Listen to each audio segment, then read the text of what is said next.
Thank you. Please be seated. Before we begin, I just want to state that we have one case this morning that's submitted on the briefs.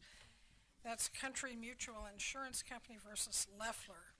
And with that, we'll hear the argued cases in the order in which they appear on the docket, beginning with United States versus Cox.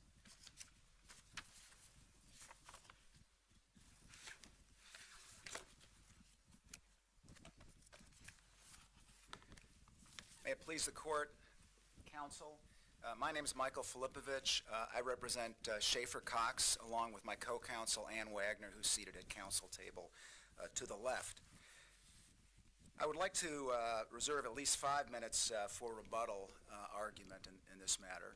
I intend to address the issues concerning the convictions for conspiracy to murder federal officials, federal agents, and the count in which Mr. Cox was convicted for solicitation to murder federal agents, as well as the jury instructions related to the conspiracy count.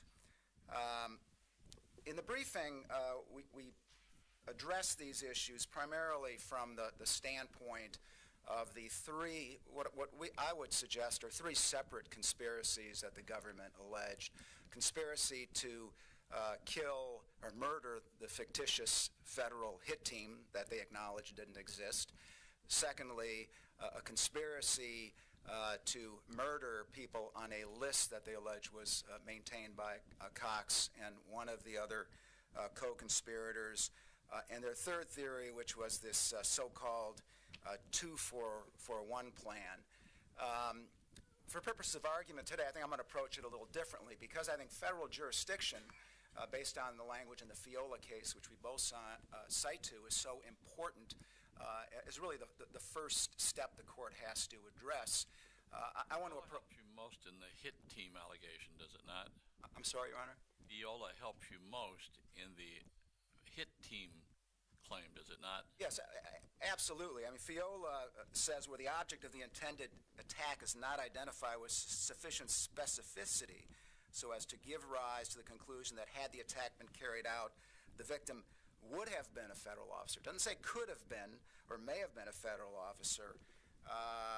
Then it's impossible to assert that the mere act of the agreement poses a sufficient threat to federal personnel and functions so as to give rise to federal jurisdiction. We simply don't have that here with this fictitious hit team. And a couple of points on that. The government conceded, I mean more than conceded, in the indictment they described this federal hit team as fictitious. They acknowledged that in the jury instructions they submitted with respect that it went to the jury on the overt acts. And finally, in closing, they never challenged the fact that this was totally a figment of someone's imagination. So what exactly is the problem? You can have a conspiracy that's impossible to accomplish and still have a conviction for conspiracy. Well, this is not a question of impossibility. This is more of a question on this point. It has to do with whether you can establish federal jurisdiction. The Supreme Court spoke to that problem in Fiola. They say if you don't have a specifically identified target, and you don't here, you have. Well, you do, it didn't really exist, but in the minds of the people that were involved, they anticipated a federal hit team, and the federal part was part of that. Well, the way the government argued it, there was not a risk. There was a minimal risk, if any, and probably no risk to federal agents. When Mr. Scrocky argued this in closing to the jury, he said something bad could have happened, and he tied it to state troopers perhaps showing up at KGNP on this private property, and maybe something going sideways. So with respect to this fictitious hit team, it's a matter of legal inadequacy, not factual impossibility. Well, counsel, let's suppose for the sake of the discussion that you're correct about the hit team piece of the conspiracy. There are other portions of the conspiracy that were demonstrated. So how would, in your view, a successful argument about the fictitious hit team affect the remainder of the case? Well, first with respect to the solicitation count, I know the government in their answer to the bill of particulars gave three possible targets. In closing, all they argued on the solicitation was the fictitious hit team. They didn't argue the other two theories. That's true. I guess my question was more geared towards the conspiracy count. Well, Your Honor, with respect to the conspiracy count, if the other two theories, and I'll address the other two theories in a moment, could even get to or should have gotten to the jury, then we have a serious problem in terms of unanimity of the jury verdict, because this is not a case of just mere factual insufficiency. This is a case of legal inadequacy. And I think it depends on whether you view it as a single conspiracy with a bunch of potential means or overt acts, or as separate conspiracies. But if it's a single conspiracy with a bunch of subparts, I guess I have difficulty seeing for the conspiracy charge why that would negate the remainder. Well, Your Honor, I would respectfully suggest that there were actually three separate agreements here tied to different events, and some of them actually involved different participants. So with respect to the fictitious hit team, that was addressed specifically. There was an agreement to act in self-defense to repel an assassination team. If we were to disagree with your view that it was three separate conspiracies or three separate agreements, what would your answer to my question? Well, I think the answer would be that there were still different objects within this conspiracy, even if the court concluded this were some overarching conspiracy. But first, this was not an overarching conspiracy just to kill federal agents willy-nilly, whoever might show up. The government alleged this in the response to the bill of particulars and how they tried the case as three essentially finite objects that they were addressing. And I think the jury would need to be, our position under LaPierre and other cases, there needs to be unanimity on at least one of those, and we have to have some confidence that all of the jurors agreed on one. It's not just, and if you throw one out, then you can't have that confidence. Under Shad versus Arizona, why do we have to focus on objects? Why can't it be the means of carrying out the conspiracy?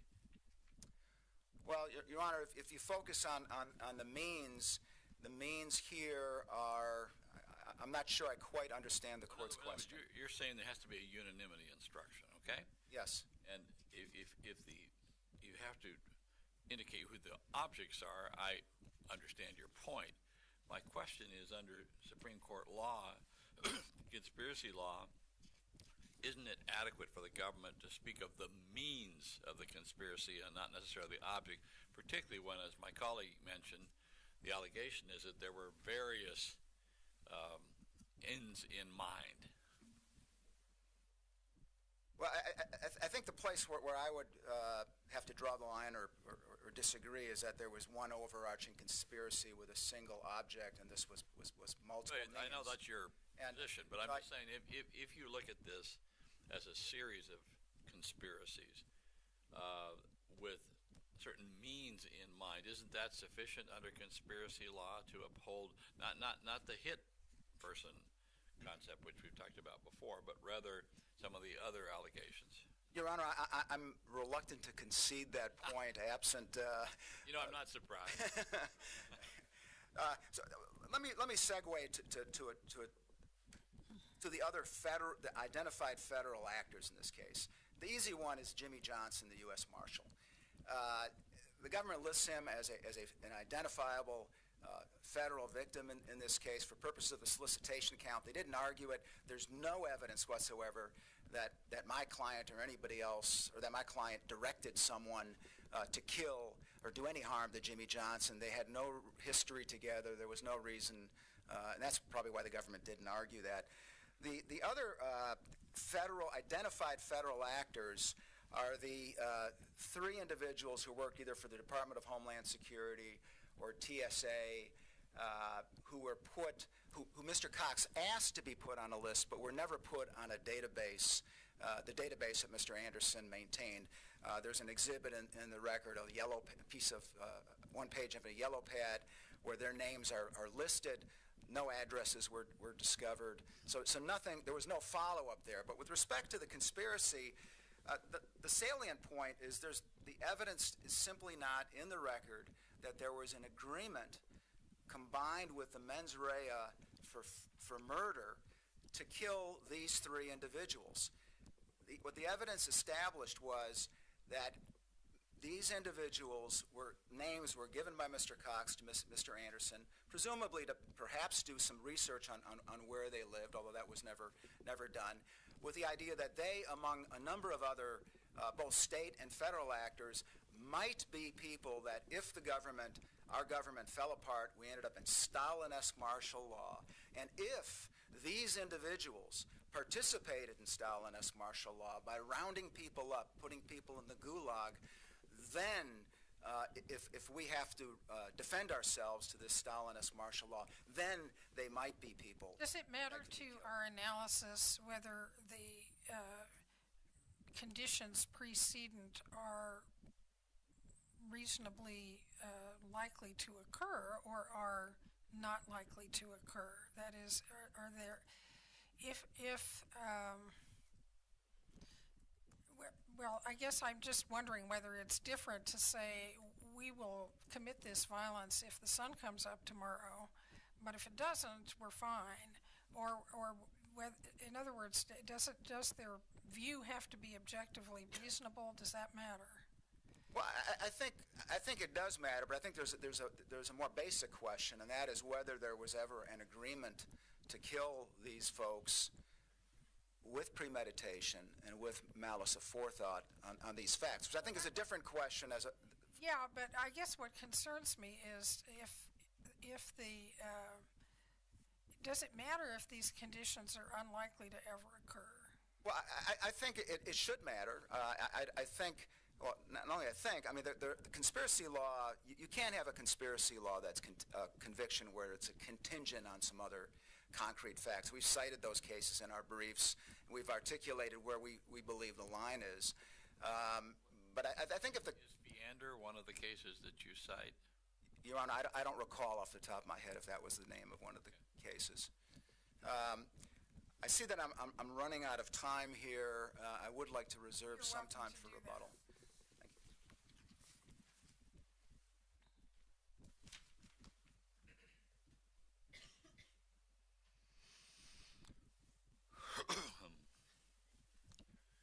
May it please the court, counsel. Stephen Scrocky for the U.S. Attorney's Office. I was lead counsel in the trial of Mr. Cox. I apologize for the weather this morning. I wish it was better for you. It's all your fault, You can't control the weather? Come on. No, we cannot, sir. I think government can do everything. I guess we'll see. Your Honors, with respect to the questions that you asked, defense counsel, the primary issue here is not foreseeability of whether martial law would have occurred, or a Stalin-esque Solzhenitsyn-type martial law would have occurred. It's what Mr. Cox thought was going to happen. What he thought was going to happen in here, which was evidenced by the trial in this case, he had a list that was a checklist of acts of war by the government. And that checklist included martial law. And that checklist included 13 out of 15 things that he thought was going to happen.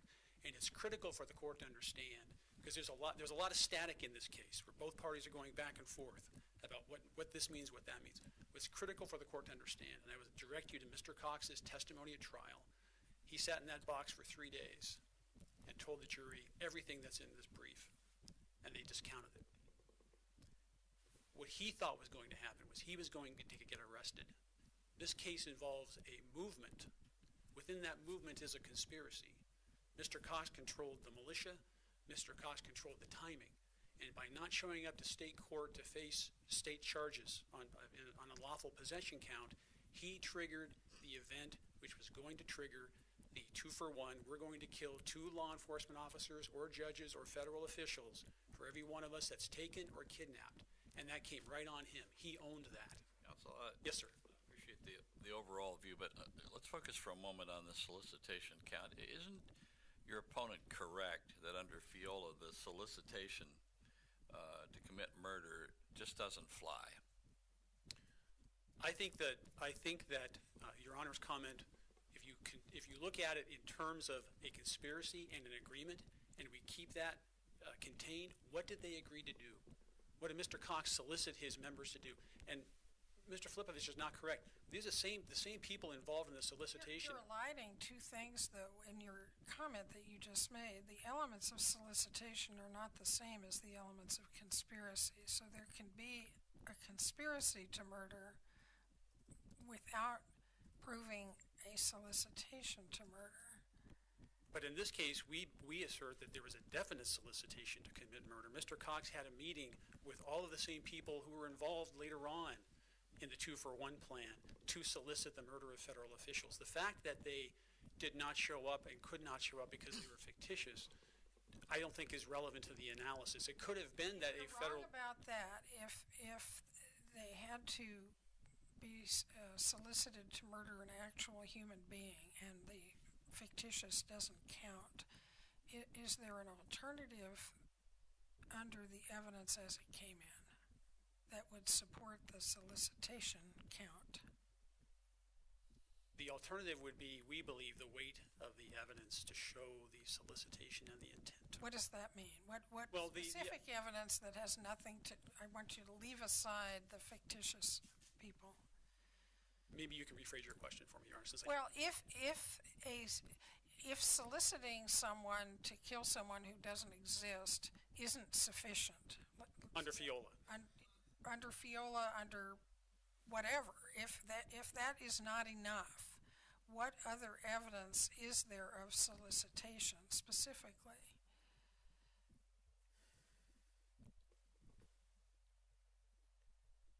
We would rely on the facts that Mr. Cox had a briefing with his militia team in order to discuss the murder of any federal officials or any federal officers that would show up to the KG&P security detail. And the facts, as proven by the whiteboard analysis that we put in our brief, that the statements of Mr. Olson, that if these individuals showed up, they were to be killed and they would be stomped through the ice and nobody would miss them. So there are numerous facts. Which individuals are these? They would be federal officials. And to be clear on the record and to be totally clear, the directive was if it's a local or a state, we're not going to do that. Don't shoot. But if it's a federal and they pull their guns, shoot them. Karen Vernon's notes taken from her house during the course of the search said, use grenades to stop. I really struggle with whether there's a sufficient amount of evidence on this solicitation count. I really do. I really struggle with that. What's your best argument that on that count there is sufficient evidence? That the court should examine what we call the whiteboards that one was taken out of Mr. Cox's home, which he wrote himself, which listed out what the participants were supposed to do at KG&P on that evening. And that was to, everybody's going to carry weapons, bring your hornet's nests, bring your guns, body armor, etc. Corroborating evidence from Lonnie Vernon's house when his house was searched, the same set of instructions. Coleman Barney's house was searched, the same set of instructions.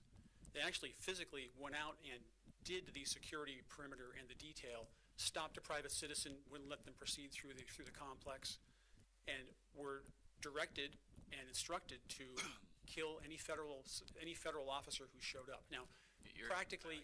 I get your point about some of the other aspects of the conspiracy, but can you cite me or the panel to any case that have facts analogous to this on the solicitation to commit murder? I think if we would have found it, we would have provided it to you, Your Honor. Exactly. There isn't any such case, is there? No. So you're effectively asking us either to make new law or conclude there's not sufficient evidence on this point, right?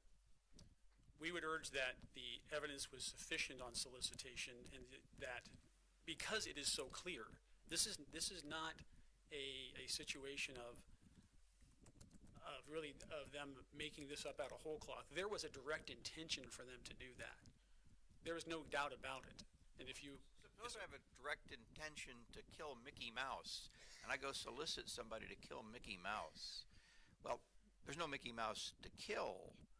Can you still have a you can have a conspiracy that's impossible. Can you have a solicitation that's impossible? I haven't found a case that says you can. I mean, isn't that's what I keep running up against. It seems so hypothetical, but But the point is, maybe the difference between Mickey Mouse and a federal officer is there are federal officers, and they exist, and they are real. Well, and I can understand why a conspiracy claim, because once you've launched a conspiracy, there is risk emanating from that. But solicitation suggests you've got a specific target, and if there is no real target there, isn't that a problem? Your Honor, I don't think it takes it that far. I don't think it takes it that far that you need to have a real specific target. And I'm doing this by analogy that in the argument I made to Judge Bryan, Judge Bryan sat in this case for 5 weeks, 6 weeks, was that, again, I have to return to the conspiracy aspect of it. If you wanted to conspire to remove a nuclear weapon from an arsenal, this is exactly what I told him. It's a physical impossibility, most likely. You can get your bolt cutters, you can get a map, you can do all the things you want to do. And if it's a violation of federal law, you've conspired to do it. That doesn't mean it's not relevant and logical under the law. If it was Mickey Mouse, I would say you would have some grounds to be skeptical. But this was, and this may be a difficult decision for you, I can tell that.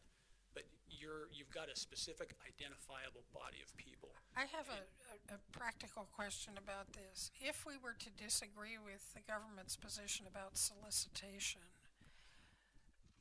would there be any need to remand for resentencing if we upheld the conspiracy conviction? And I say that because I think the sentences were to run concurrently.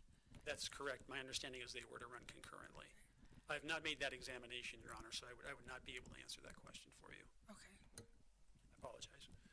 I want to talk about the sufficiency of the evidence that Mr. Filipovich mentioned. And I want to point to really 2 exhibits which really crystallize this entire case. And again, urge the court to, in the briefing, appellant asked the court really to focus on the beginning and the aspects of what happened in the beginning of this case. The court needs to look at the whole thing all the way up to the end, because the important part is this is what Mr. Cox really wanted. This is the hit list, as we call it, that Mike Anderson drew. And it's Exhibit 504 from the trial, SER 7, page 1579. Mr. Cox, and this is where, I'm sorry? SER what? Number 7 at page 1571, Your Honor. So SER 7, page 1571. Thank you. This happened in the fall of 2009. And there's things in the briefing that state that it just had state people on it, but there are federal people here. And there's also a map of the Fairbanks Federal Office. And Mr. Cox talked to Mr. Anderson. He testified, the jury heard all this. I need the names of federal marshals. I want some paperwork from the Vernons. And he lists 3 federal employees on this piece of paper. And why is this important? It's important because later on, Mr. Anderson testified, I added one more name to the list, and that was Marshal Jimmy Johnson, right here. And the important thing about that is it says federal hit list. It doesn't say come to coffee list or I want to talk to these people. It says federal hit list, and hit list means something. This is at ER 620. That's Exhibit 506 from the trial. And you have to, when looking at this issue, you have to also fold into Mr. Cox's own statements and what was found on his phone. They found the phrase hit list on his phone. He testified hit list meant a music list. I was going to make a music list. He testified he wasn't interested in grenades. He completely contradicted everything that was recorded by the government in the undercover recordings on the day he was arrested. But the most important thing is that at SER 1605, Mr. Cox writes a press release that he's going to issue, and he essentially calls out the FBI and the U.S. Marshals. If you come to get me, this is what's going to happen to you and your followers. And when you combine that with this and U.S. Marshals and the name of Jimmy Johnson, it's irrefutable. Let's say you're right on the conspiracy points. That we still get back to this issue of solicitation. All you have said doesn't really change the FIOLA analysis and the sufficiency of the evidence on the solicitation count, does it? As a matter of law, it does not. Okay. I will concede that, Your Honor. So when you look at these, there's a mountain of evidence here, and a lot of times both parties are pointing different ways, different directions about what it really means. But the point of the matter is, what did Mr. Cox know? What did he think, and what did he do? And with respect to this list, at the end of the conspiracy, when Mr. Cox is running from the law, and he's undercover, he doesn't want to get arrested, and he's been telling his friends that when I get arrested, 2 for 1 is going to happen. He wants this list. And why, when we know he wants that list? Because he tells he tells J.R. Olson to get it. Olson calls Anderson. Then he sends the Vernons to go get it. The Vernons want the list even independent of Mr. Anderson. They want the list. And why do they want the list? Because Mr. Cox is coming back to do guerrilla warfare. He tries to get the list of Mr. Anderson. He can't find him. He actually gets Coleman Barney, and they track him down, and then Mr. Cox finds out the list doesn't exist. But what's important in his mind at the time is that this database, which he says in the record, on recorded conversation, it has everybody's name in it. And what's going to happen is when he's arrested, that is going to trigger the 2-for-1 plan. And that's irrefutable. The evidence is clear that he wanted this thing, and he wanted it bad because he knew what was going to be in it. And it's true, there's state people on here, but if you look at the record, Mr. Cox instructed Mr. Anderson time and time again, anybody who gets in his way or he's upset with, whether it's an Office of Child Services worker or somebody he bumps into at the airport who works for TSA just doing their job, makes the list. And why is that important? It's important because Mr. Cox was the only one, except for Mr. Anderson, his co-conspirator putting Jimmy Johnson's name on here, who decided who was going to make this list and who his people were going to kill. And that's why that's important. So I urge the court, I have 2 minutes left, actually a minute 30, I urge the court to pay attention to Mr. Cox's testimony and the outright fallacies that he testified to during the trial, to pay attention to Agent Sutherland's interview of Mr. Cox, where Mr. Cox denied talking to Mr. Anderson, denied providing names to Mr. Anderson, and denied really any unlawful conduct. And the jury was entitled to weigh that evidence under the sufficiency of the evidence. They were entitled to weigh that as to credibility, and found him completely not credible, obviously. If you have any further questions, Your Honors. I don't believe that we do. Thank you for your time. And Mr. Filipovich, you have some rebuttal time remaining.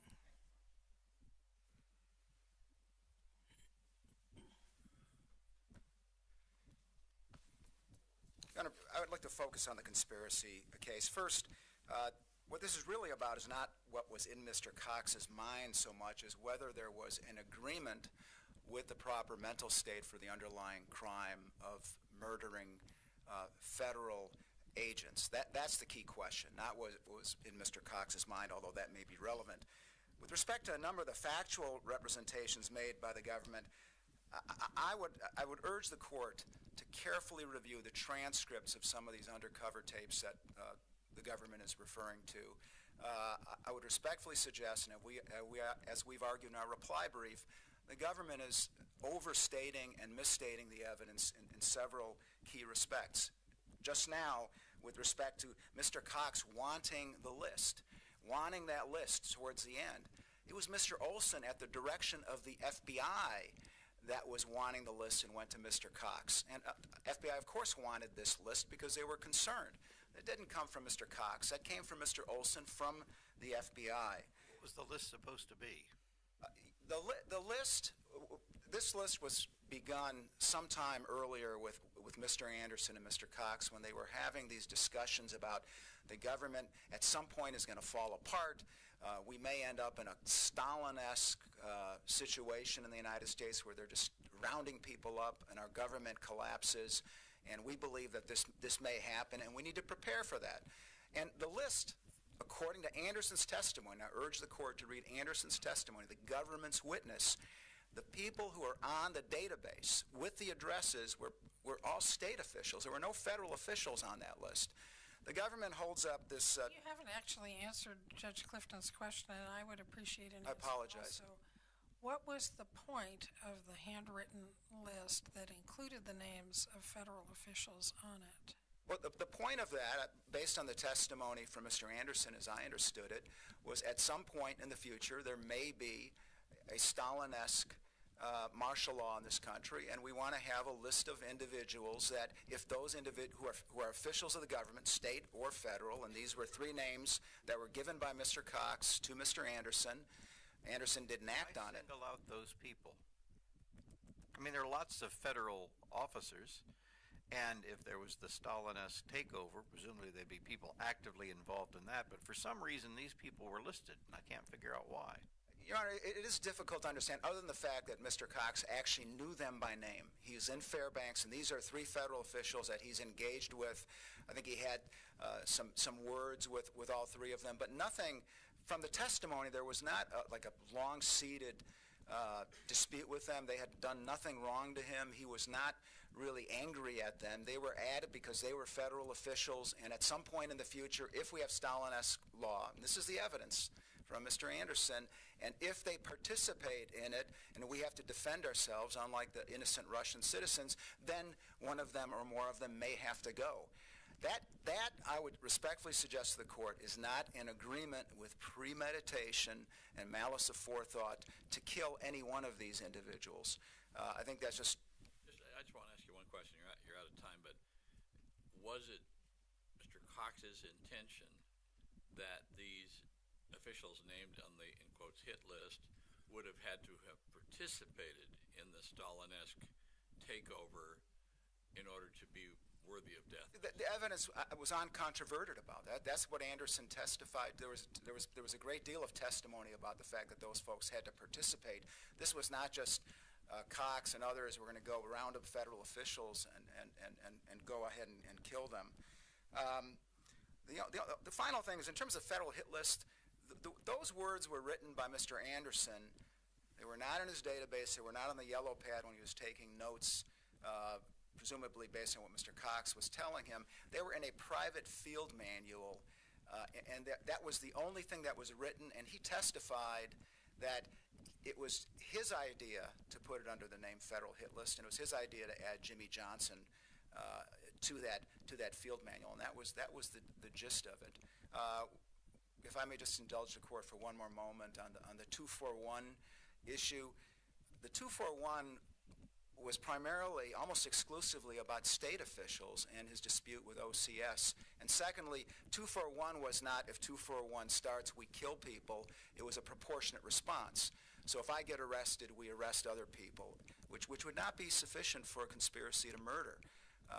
And again, I would urge the court to carefully review the testimony and those transcripts of those undercover meetings, because I think there's a big difference of opinion between the government and the defense on what was said, not on the inferences to be drawn, but actually what was said and what the evidence was. Thank you, counsel. The case just argued is submitted. We appreciate very much the helpful comments from both of you, and we will take about a 10-minute recess.